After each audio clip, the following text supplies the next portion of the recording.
Okay, hi everyone, thanks for coming along. Okay, so look, I just want to introduce Austin. Austin has a product called Write in Stone, which he's been developing over several years. It's a journalism transparency product, so it fits really well with the type of things we're considering in professional project at the moment.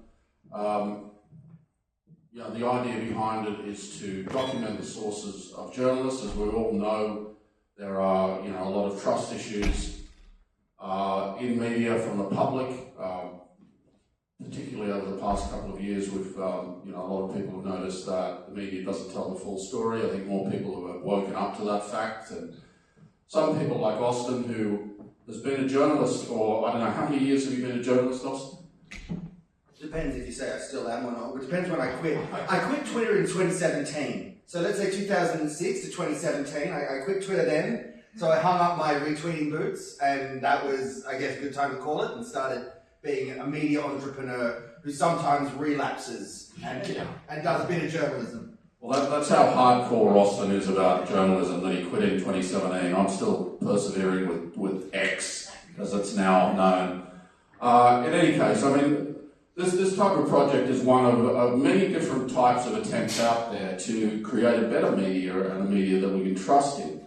So, the thought processes that are behind it, and also the very, kind of considerable journey that Austin has had in actually creating this product today, all the sort of the pitfalls that, you encounter in the process, and a lot of it is a labour of love. You have to believe in it, and Austin really does believe in this, which is why he's persevered. He didn't just think it was a good idea that he was going to, get rich from doing. He did it because he knew the importance of what it was that he was doing. Anyway, so look, what I'll do is I'll just hand over to Austin. Austin's come down from the Blue Mountains today too, which I really appreciate. And hopefully we'll have him back again at some point, maybe next term too. But anyway, take it away, Austin. Thank you. I'd like to start with a question. And I do want answers. And throughout my talk, please put your hand up, interject, ask questions as they occur to you. There's plenty of buffer. There's plenty of time for us to stop and talk about stuff as we go. Or you can save it for the end, whatever suits you. But my first question for you is, how do we respond to disinformation? Anyone got some suggestions? Nathan, you put your hand up. Yeah. Do I need to take the mic up? I'll bring the mic up. Okay.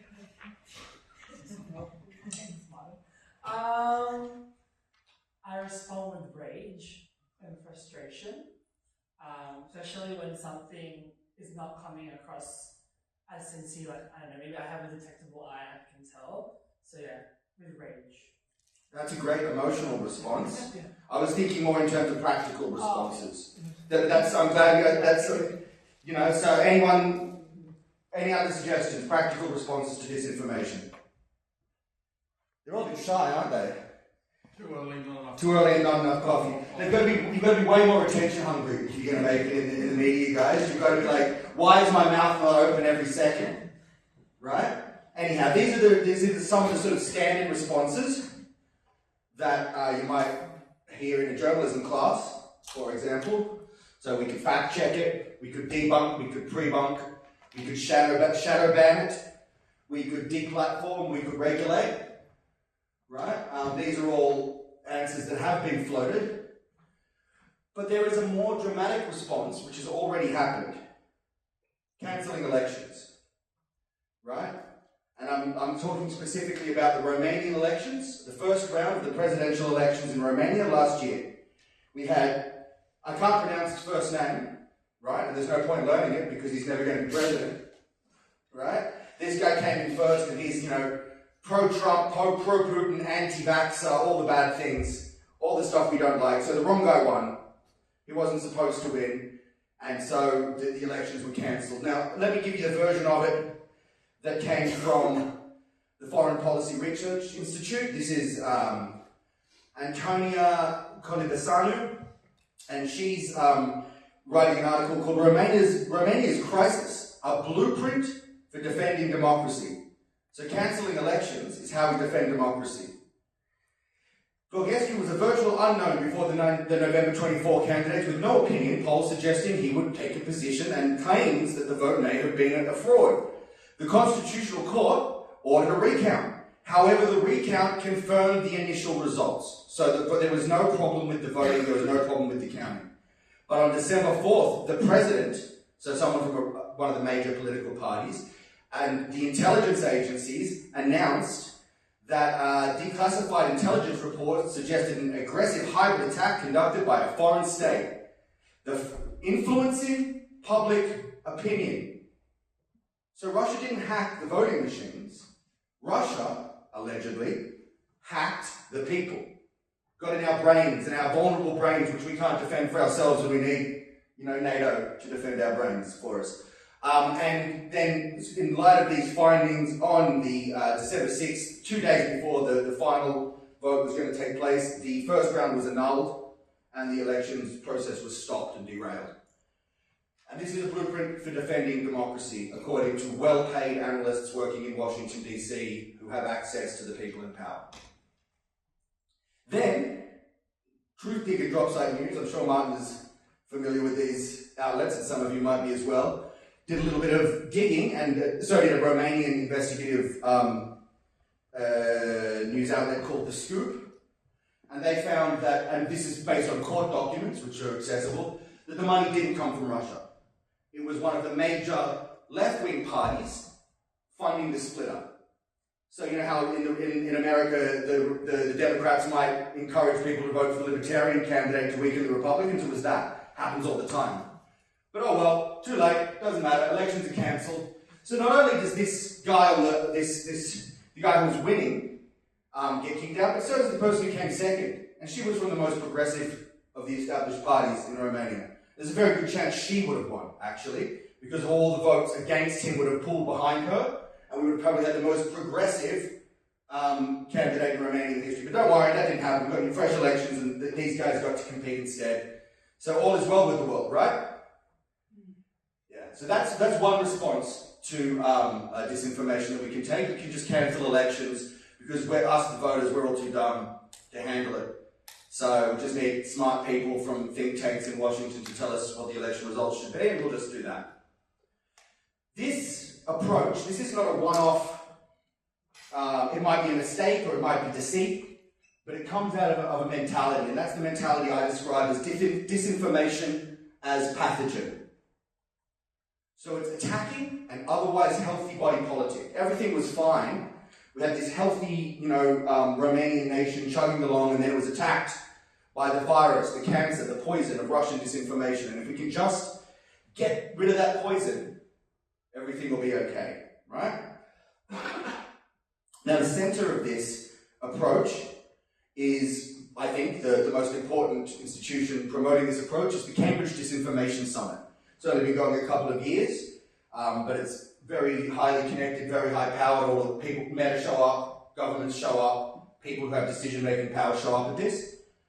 And it's focusing on potential interventions, right? So the idea is that someone needs to intervene and get between us and the threat of disinformation, this pathogen.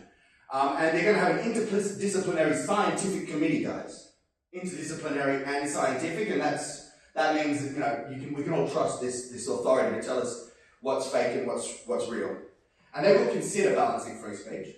Right? Let's note it. It's good for them. Anyhow, let's see what they came up with. So this is Alan Jagelinzer, who I've had some communications with over the years as well. And he sensed that there was a consensus that the best idea was to have an global online legislative framework. Right? That's how we're going to deal with misinformation. Global online legislative framework. So, supranational regulatory frameworks.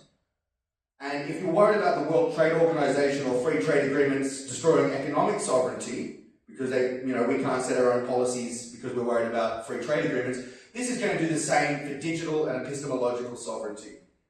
Right? The Australian Parliament won't be relevant. What we think won't be relevant, it'll be decided overseas. This is the way things are headed. Global Thought Police. I float the name Think to Poll. Right? There's a bit of branding for them. And it's the wrong way of thinking. It's this disinformation as a pathogen approach. It's a whole mentality. And it's pretty much universal across the disinformation space. The alternative model, which I'm proposing and which underlines the project I'm running, is the failure of the pseudo-consensus. So here I'm standing on the shoulders of giants, Noam Chomsky. Right? In Manufacturing Consent, he was describing the media landscape and how that worked in the 20th century in the developed West. Right? And so you get a vibrant debate within particular boundaries. Right? So fierce arguments back and forth over slight differences in policy.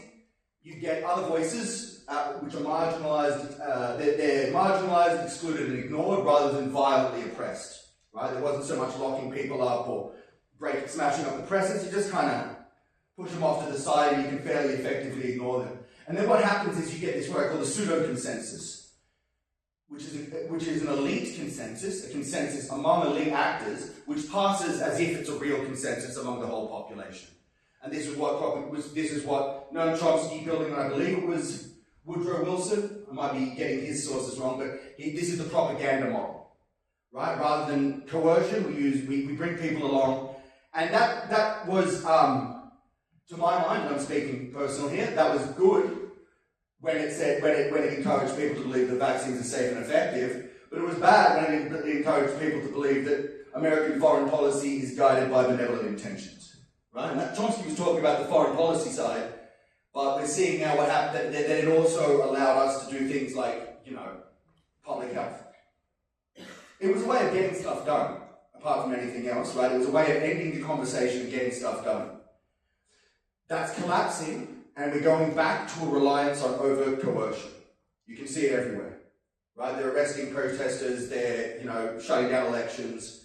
The ruling class has failed, the propaganda model is failing, and they're falling back on more direct forms of coercion. So, if we take the disinformation as pathogen approach, right, versus the failure of pseudo-consensus approach, we get totally different responses. They want to protect the old system, so they have a bunker mentality. We want to build new consensus mechanisms, better ones. They are reactive, we are proactive. They are prescriptive, we are participatory. They want accountability from above, we want accountability from below. They want credibility to come from institutions, from Cambridge, from the police, from the government. We want credibility to come from the methodology. What's the quality of your work? Why should I take you seriously? It's an important thing Peter Grest has said on this matter, because he's trying to figure out this, what's journalism and what's worthy of journalistic protections. It's an issue he grapples with a lot. And one of the things he says is it's journalism, not journalists, that are deserving of protection. So if you're a journalist and you're hacking your ex-girlfriend's emails, it doesn't matter if you're a journalist, that's still unethical behaviour. And if you're just some rando, but you're hacking, or you're sourcing legitimate information, you're publishing stuff of public value, that is journalism and deserves protection. It doesn't matter whether you've got an MEAA card or a job with the Herald or not, right? And so we're in line with that thinking, that you're credible if you have good journalistic methodology and you're not if you don't. It doesn't matter who pays you, doesn't matter what fancy letters come after your name. Which brings us to Write in Stone, which is my software project, and the sort of specific response I'm going to be talking about. But I'm going to start with a bit of the backstory, because I think the motivations are really important.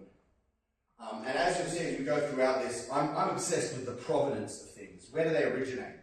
So when I saw this photo on LinkedIn, I thought, well, which photo is he using? Where did he get that from? Right? So it's this photo. I stole it off your website. He stole it off my website. Well, anyhow, the photo was originally taken in 2011 in Tahrir Square.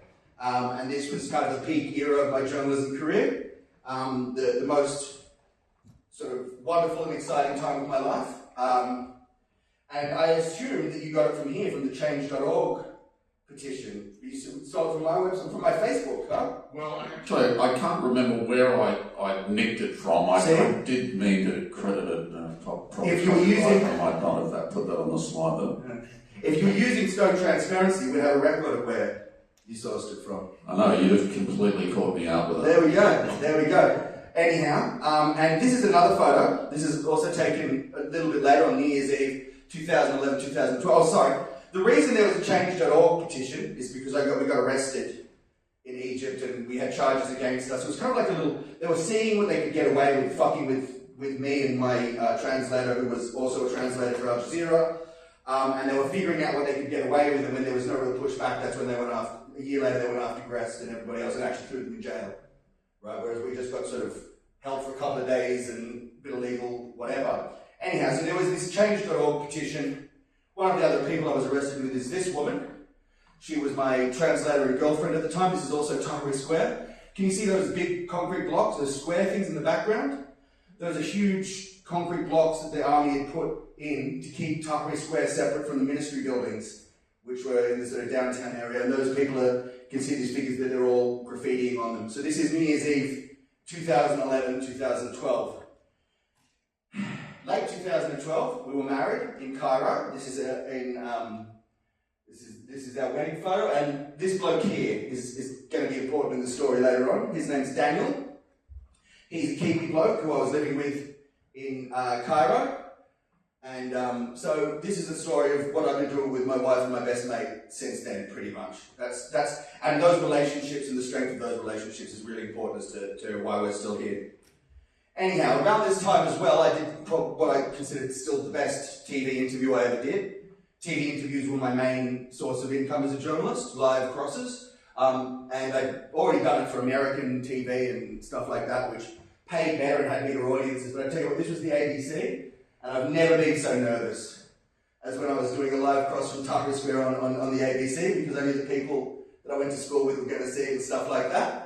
But it was a great interview. It was with Kumi Taiguchi, and we got to prep. Went 10 whole minutes, which is, crazy in the news game. 10 whole minutes of live air, and we got to really go into the depths of opinion polling and votes, and some of the chunky, boring bits, which I'm all about.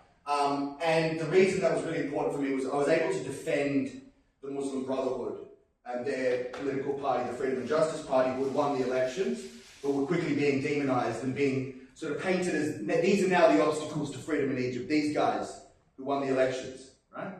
You've got to watch out for these people who win elections, that sometimes it's the wrong guy, right? So, with that sturdy hint in mind, can anyone guess who these people are? Does anyone know the names of both of these people or one of them? Not even her. Oh mate, you're all watching too much, you're focused on the global north. You've got to know what's going on in the global south. You've got to know what's going on in the global south. Right? This problem didn't start in 2016 when Trump was elected. Right? It started in the global south and it's filtered its way through. That's Dilma Rousseff. She was the president of Brazil at the time. And that's Mohamed Morsi, who was the president of Egypt at the time. Now, these are two leaders from the global south. Both of these people, when this photo was taken, had formerly been political prisoners. Both had been tortured by military regimes. Both had persisted in their struggle, despite torture, despite their colleagues and the comrades being killed. Right? These guys are heroes. You've never heard of them, right? Anyhow, both of them would be in jail a year later. Both of them would face coups after the coup in Egypt. This photo is from November. It's Morsi in his mugshot. This is an Egyptian newspaper called Masu Yoyum. And this is, well, he was in jail by, I think, August of 2013, and this photo surfaced a little while later. There would be the sort of judicial coup against Dilma and Lula in Brazil. There would be a coup in Ukraine, right? Might be worth remembering, right? There would be a coup in Thailand. There was an attempted coup in Venezuela, and emails amongst the plotters of the coup said, we've got to strike now. Look, they just got away with it in Egypt and Thailand and Ukraine. Now's the time. We must annihilate the Maduro government, right? So these events are all, the coup that happened in Egypt wasn't an event that just happened on its own and didn't affect anything else. It affected everything. In fact, if you want to know who could have stopped the genocide that's happening in Gaza, this is the guy. Because he represented Egyptian democracy. And a democratic Egypt would not tolerate what's happening on its borders right now. Okay, so the fact that he would have stopped the genocide is why he had to go and why you've never heard of him. Can anybody tell me what's going on in this picture? Anybody want to give it a try? Anyone speak French? C'est pas un coup. This is not a coup, is what the image says. And it's a riff on a piece of art by Michel Duchamp called The Treachery of Images. Does this look familiar? Can you tell me what's going on here? It's not a pipe, it's a picture of a pipe. Yeah, it's not a pipe, it's a picture of a pipe. Right? So it's about, everything dissolves into subjectivity and symbols, right? And so this isn't a coup, but it sure as hell looks like one. Right? Sure as hell looks like one. And that joke was being made at the time because people weren't calling it a coup. They were calling it Egypt's second revolution. Here we've got The Guardian, Financial Times, Vice, Marxist.com, Front Page Mag, which no longer exists, I don't think. But anyhow. So we had a wide range of everybody who speaks English, right? Everybody who speaks English was calling it a coup. A revolution, not a coup. Except me. So this was the best work I ever did, and it pretty much ended my career. That's, to me, this was an Iraq war moment, right? You know, the press failed before the Iraq war, and it led to complete disaster that we're still living with the consequences of. The coup in Egypt was another example of press failure, but the left failed too, so there's nobody even complaining about it.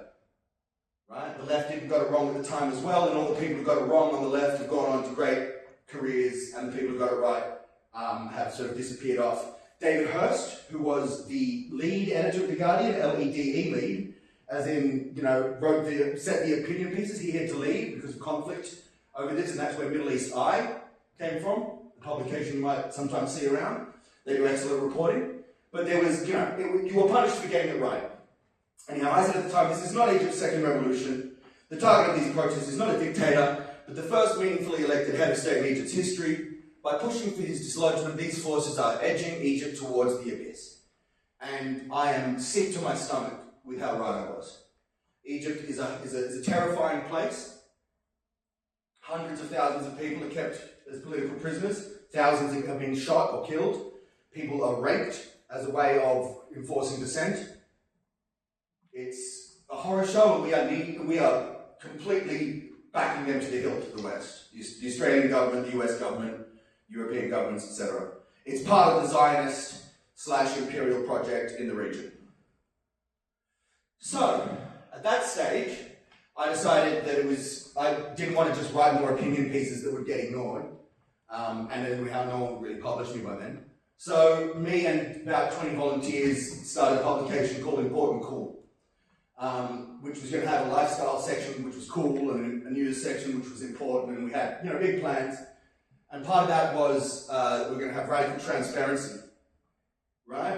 And before I move on, you see, that's Rick Mombassa there. He designed the artwork for us, the Mambo guy. And this is a very practical hint. If you're founding a publication, one way to raise money is to get an artist to donate a logo and then sell the original. So most of the money we raised for the publication actually came from auctioning the original artwork.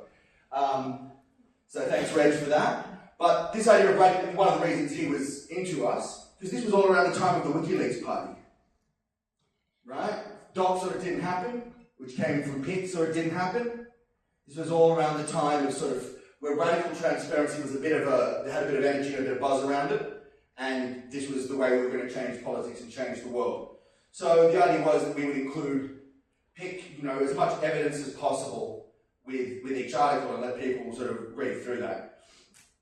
So here we go, here's docs and here's photos. You see the problem?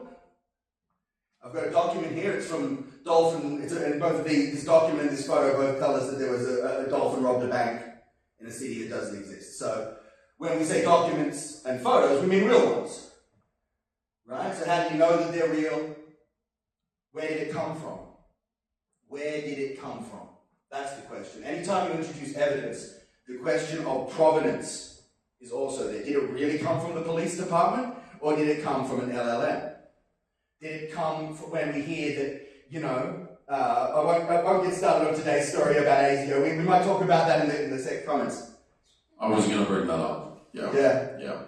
No provenance. The Iran story today, no provenance at all. The government, and actually one of the language that they used, we were talking about this before, they said the government has confirmed, right, which is the same language they used about the Russians in Romania. It's been confirmed, guys. You can trust us. It's confirmed. Meaningless word. Right, so the question of evidence implies the question of provenance.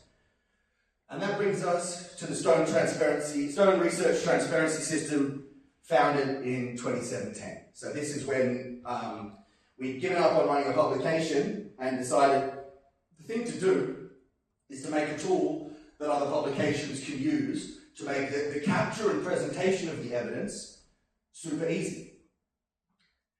At this stage, I didn't really know what the next step was, but I knew I needed Daniel. So I went out and I recruited Daniel, and he was in New Zealand at the time, and he went to Wellington to go to the head offices of stuff.co.nz, you know, that publication, and try and pitch us there. That was a failure, but he was staying at his mate's place, and his mate turned out to marry some rich woman, so ka-ching ching, Daniel came back with a bag of cash. Right? I could never have done it. He has those skills to go and somehow talk people into dropping hundreds of thousands of dollars on an idea, so he was the invaluable person in that regard. And then we had years and years of dev hell. Pain, functional specifications, muffled screaming, tears and fighting. You know, ask the startup crews over at the startup department what it's like. They'll, you know, it's a bit like childbirth or war. I think you have to go through it to really appreciate it. Anyhow, but what came out the other side was this. Now everyone get your phones out, please. This is where we get to the demo section and scan that.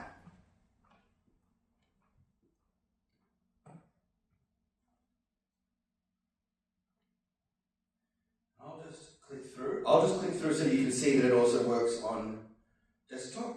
Oh, I have no internet, so I can't click through. But you guys can see it on your phones.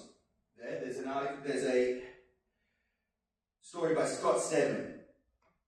And if you scroll down a little bit, it'll say this is forensic news believes in research in transparency. See the story process behind the story.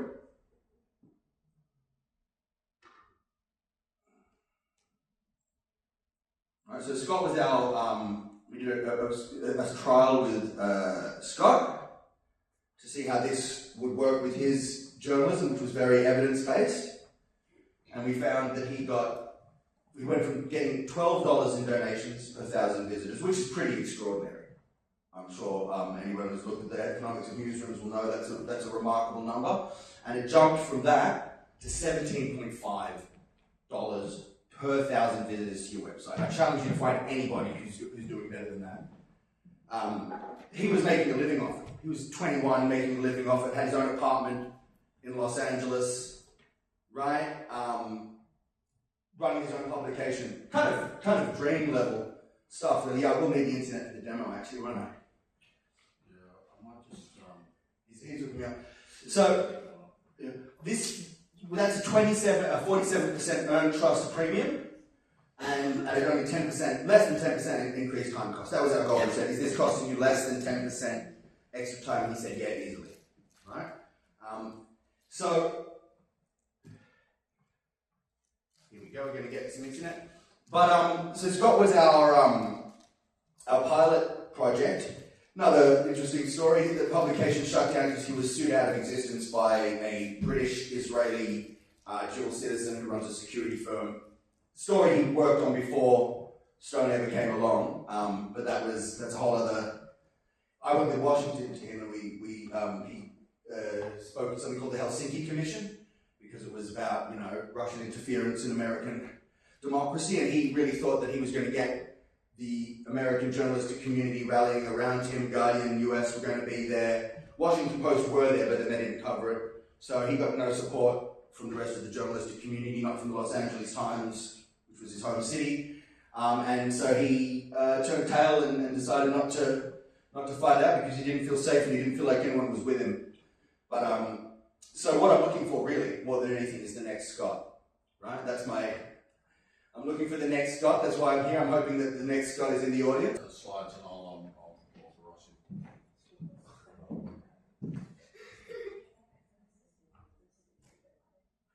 Now, I practice what I preach, so if you'd like to see the research I did for this presentation, you can scan it, that there as well.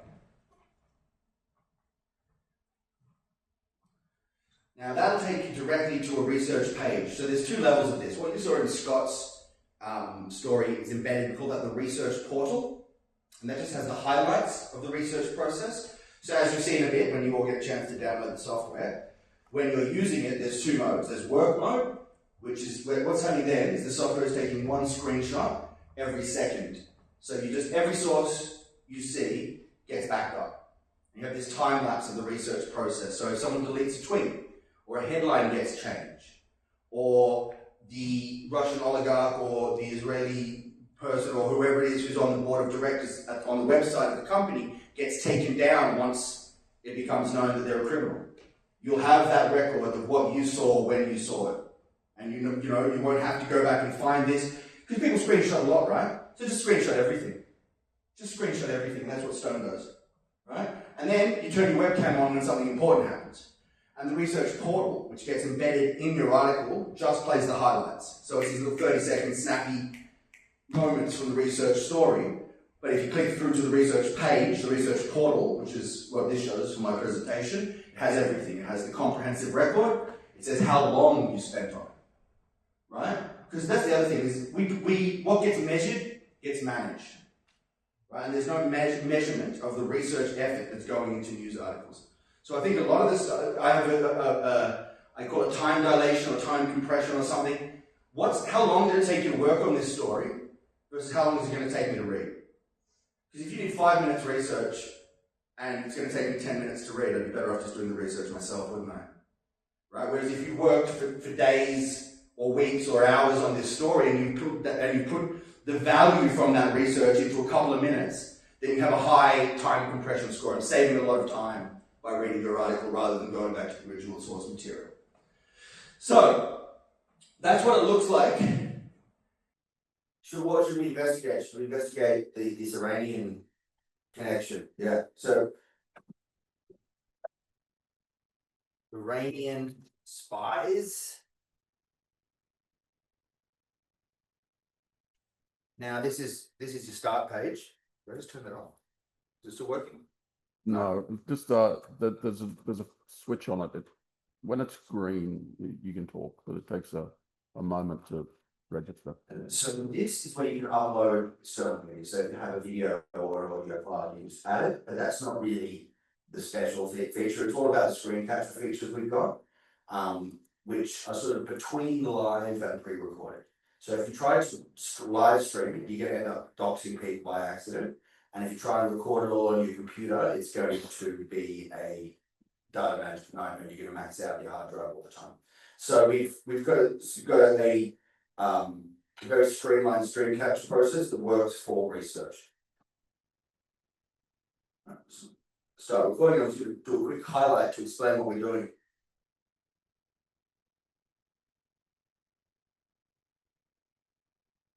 So I'm here at the UTS Journalism School, and we are going to be investigating the story about Iranian spies apparently funding anti-Semitic attacks in Australia. That lagginess you're seeing, that's from this webcam. As I explained before, this is the crappiest PC we could find, so it'll work. This is a product of the hardware, not the software. Right, now we're going to name that highlight. So what should we do first, Martin? What's the first thing we should do? Is to check what the ADC says? Yeah, let's see what the main media are saying, and maybe what the police are saying.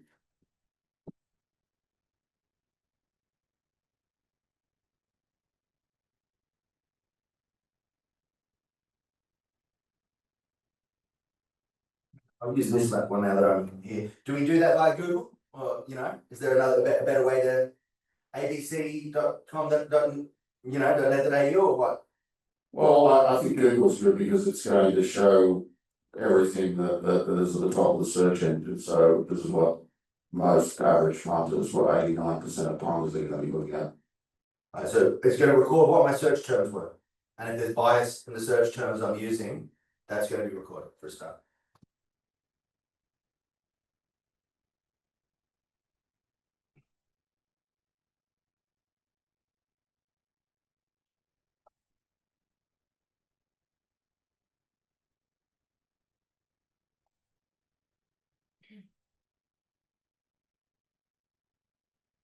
According to Australia's, and my suspicion is everything is going to trace back to this. Everything is going to trace back to a statement by the intelligence services, which we have no capacity to review. Although, Mark, you did say that the police might have their own files, which might be more accessible to us as well. So I might open a text document or something if I was doing this.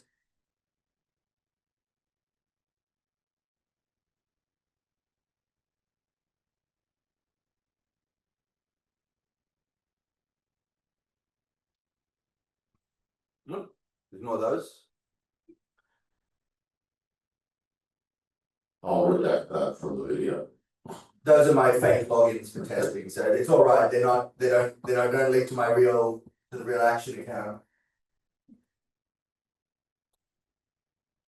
So what I would do is start pulling key information and keeping it in a text file like this. So according to that's important.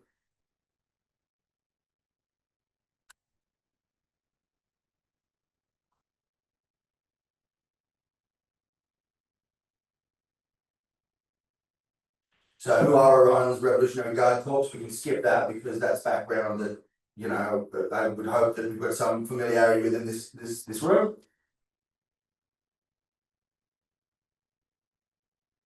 Look at this headline. Which did they organize? Allegedly. Right? We've moved in the language to talking about as if it has. And that's the kind of thing we can know during our research process.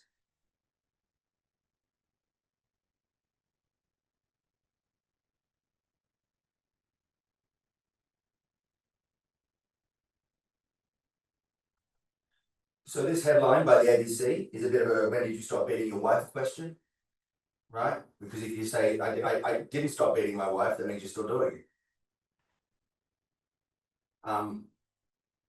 Actually, I'll do that again, and I'll show you guys.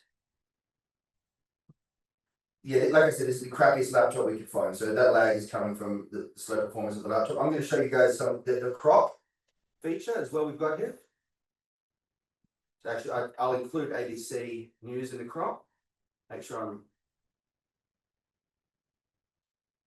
I'm focused on this headline. So I'll just pick that out, and that just puts a bit of an opacity over everything just to help direct people's eyes where we want them to go.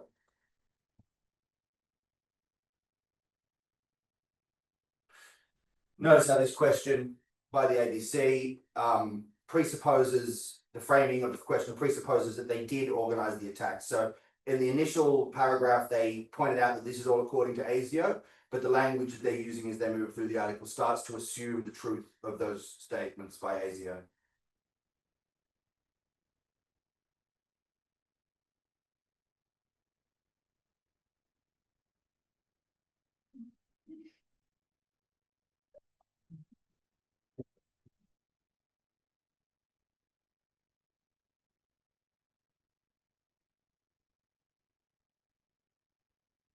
Yeah, and what the hell are the nomad bikies? The nomad bikies now work for Iran. It's a wild story. It's a wild story, guys. It kind of stinks.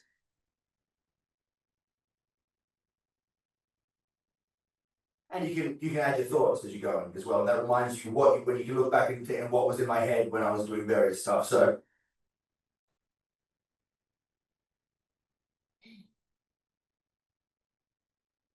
seems crazy that the nomads would be working for the IRCC, Iranian Revolutionary Guard. That's a wild story, guys. It seems like it's a little bit above their pay grade, but hey.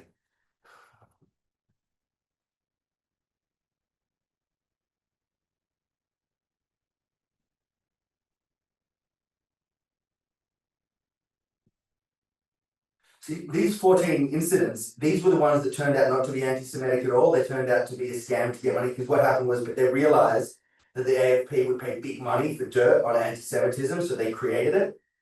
right? And they made it up as a way of scamming the cops out of money, which is kind of beautiful, I gotta say. Like, really creative. That's startup thinking. They should get that guy to teach at the innovation school. Well, they're entrepreneurs, really, criminals, aren't they? They're thinking outside the box. They are. Look, another thing that if you were noting things about the inconsistencies of the story, you might note that, you know, they're still talking about people being charged with anti-Semitic attacks or with vandalism, damaging property, not with terror offences, which carry far harsher penalties.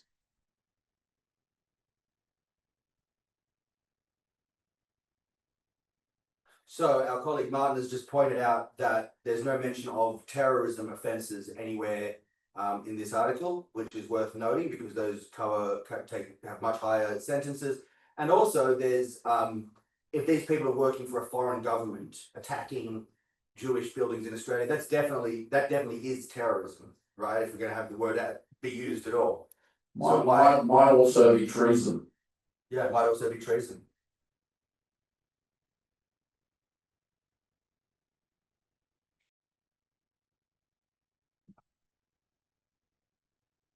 I'll wrap up the demo there, but obviously, you know, you could go a lot deeper, and that would be that basic workflow throughout. And you notice there's no going back. You can't edit anything.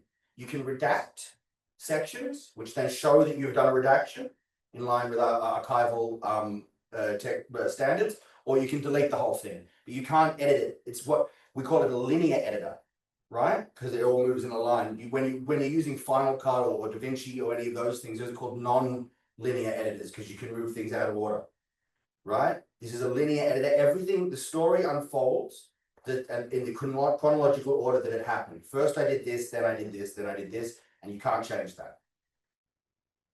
And we're going to name the session, we're going to call it First Law or something.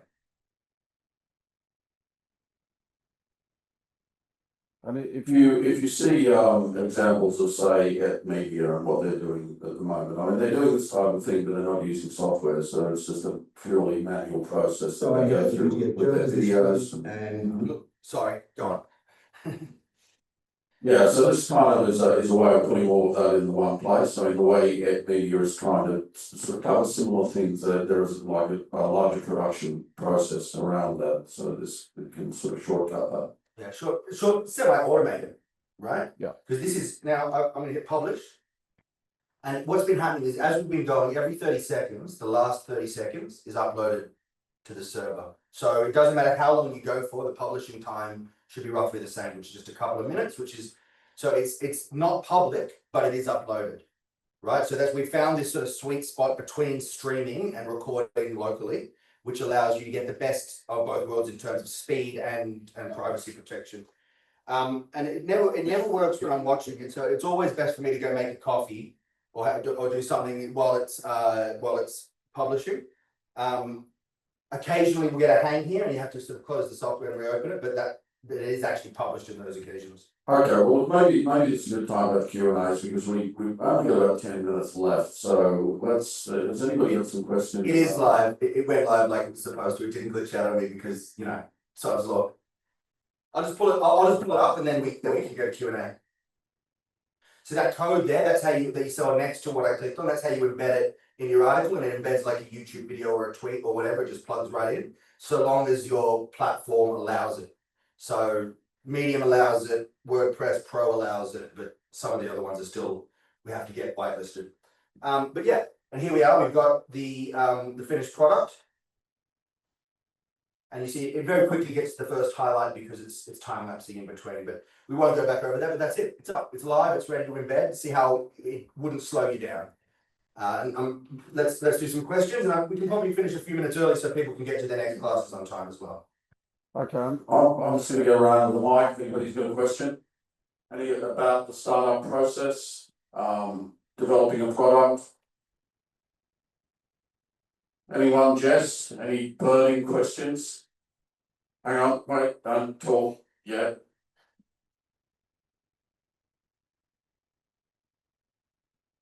I was just gonna ask, I assume you work mainly with freelance journalists. in terms of the software that you're using and what that process is like? At the moment, we work with 0 journalists. We had Scott on board, and when he got sued out of existence, that was our one client gone. We pitched everybody. I pitched 7 people at the ABC, I pitched Pedestrian Media, I pitched CNN. The problem is, what I'm doing is, imagine you invented the best electric car battery in the world in 1999. And then you went to Ford Motor Car Company and said, guys, I've got this amazing technology for an electric battery. And I saw on your website, you really care about pollution. You're really all about clean energy and moving into the future. So I've got this amazing battery technology. All you've got to do is fire all your engineers, hire new engineers, build a new factory, get new customers, change your marketing and your branding, and then you can use my amazing batteries, right? You can't do that. You've got to. It takes a little bit more to get the ball moving. And we're gonna have to. So now we're focusing. What the success we had with Scott has encouraged us that what we have to do is focus on new entrants to the market.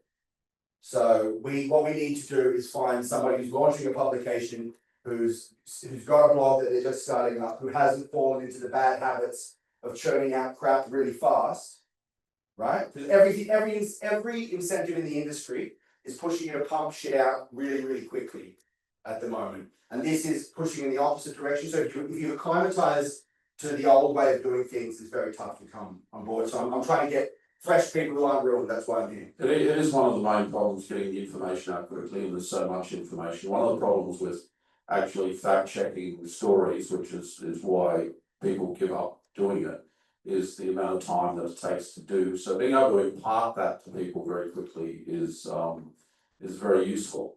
What was the hardest part of the whole process of, it's been an 8-year process of developing this product.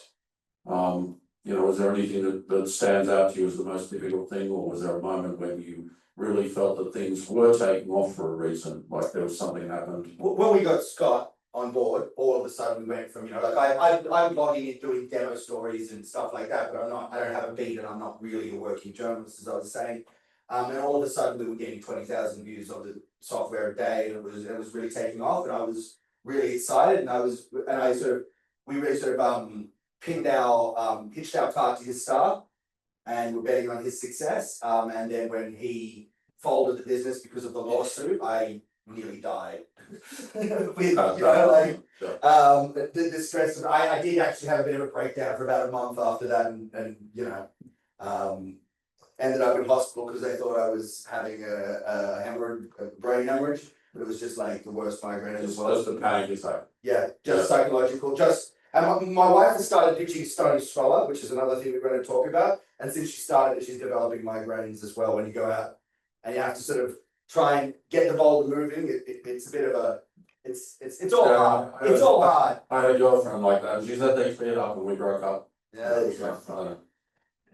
How do you ensure privacy and security for stored research? It's stored on Microsoft's Berlin, Munich servers. So it's stored. The best we could do, the most secure. We're not going to stand up to any serious cyber attack. So it's one of the things we do is we hash all the passwords and all the user details, so we don't have access to it, so we can't give it up.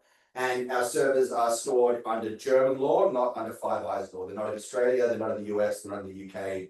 They're outside, theoretically at least, the Five Eyes reach on what are called sovereign servers in Germany, which are pitched as that. They're pitched as this is a way that you're under German jurisdiction, under US jurisdiction, you get the GDPR protections, you don't have Australia's non-privacy regime where everyone has to tell the government everything at any time.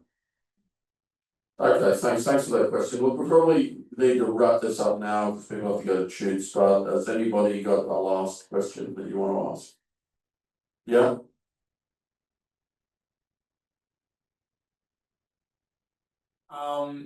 Do you foresee this being potentially in the future, if it's adopted and by enough people coming into the industry in more mainstream outlets, or do you think this is something that will exist mainly for freelance writers or people with their own independent? I believe that this will one day be the new normal, right? This is the glide path, I imagine. We get a small number of users who will then become like premium tier journalists, and they get that bump, that trust premium that we demonstrated with Scott. and then they start doing it, everyone's like, oh, this is cool, so they get rewarded for doing it, that group grows, at a certain point you hit a critical threshold where the question becomes, well, why aren't you doing it? Right? And so it'll be, when you guys hand an essay, you do your bibliographies, right? And what's that? Where did that come from? It came from the printing press. There was no such thing as a bibliography before there was a printing press, right? And then what happened after the printing press happened was people started making shit up and printing it. And they started, one of the big things they would do is they would say something that they wanted to say, and then they would say, and this is what it says, this is what Thomas Aquinas said, or this is what Socrates said. So then people started saying, well, what's the provenance of this quote? And they would write down this book, this page number, this publication, this year. So that was a response to the new technology. And what do we do? We're not printing anymore, we're on screens. So video bibliographies will become, I believe, the standard expectation for serious non-fiction in the future. Right? I'm thinking in a time frame of multiple decades though. Yeah, and I think there's also a timeliness about products, and there's all things that we consider in professional project when you're looking at what the types of projects you're developing.